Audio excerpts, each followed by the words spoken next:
Patrick.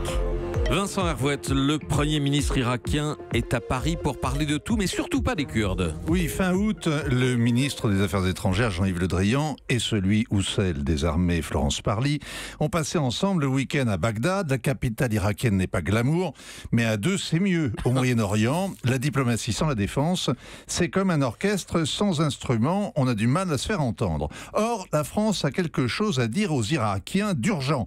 Ça fait 3 ans qu'avec nos braves pilotes, nos féroces artilleurs et chute nos forces spéciales, ont tué ensemble des tas de djihadistes. Et maintenant que Daesh lâche prise, merci de ne pas nous oublier. Il faut rebâtir Mossoul, que nous avons rasé ensemble, reloger les 700 000 habitants qui ont tout perdu, reconstruire le pays, ses puits, ses routes, ses prisons. Les Américains ont déjà fait les comptes, ça coûtera une fortune. À peu près 1000 milliards de dollars. 1000 milliards au soleil, on croirait un mirage. C'est l'Orient comme on l'aimait au temps de Saddam Hussein et de Jacques Chirac. L'Orient des tapis volants et des intermédiaires voleurs. En langue de bois, ça donne « La France veut renouer un partenariat stratégique et soutenir l'Irak dans la phase de paix ».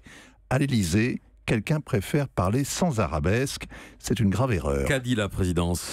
Qu'Emmanuel Macron propose l'aide de la France pour ne pas laisser les tensions s'installer entre Bagdad et les Kurdes.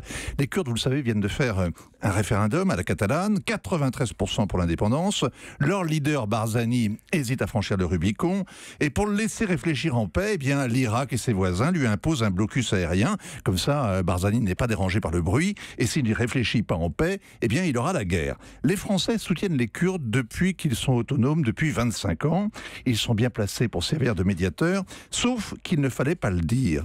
L'Élysée a raconté que le président avait téléphoné au Premier ministre pour lui parler des droits du peuple irakien.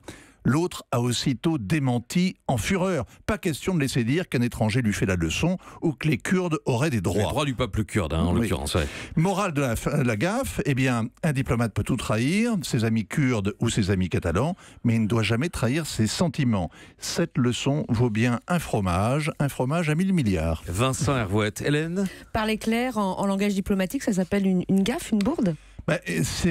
Non, la vérité, c'est que je pense qu'il ne faut surtout pas trop communiquer si on veut être un peu écouté. Bonne leçon. Europe.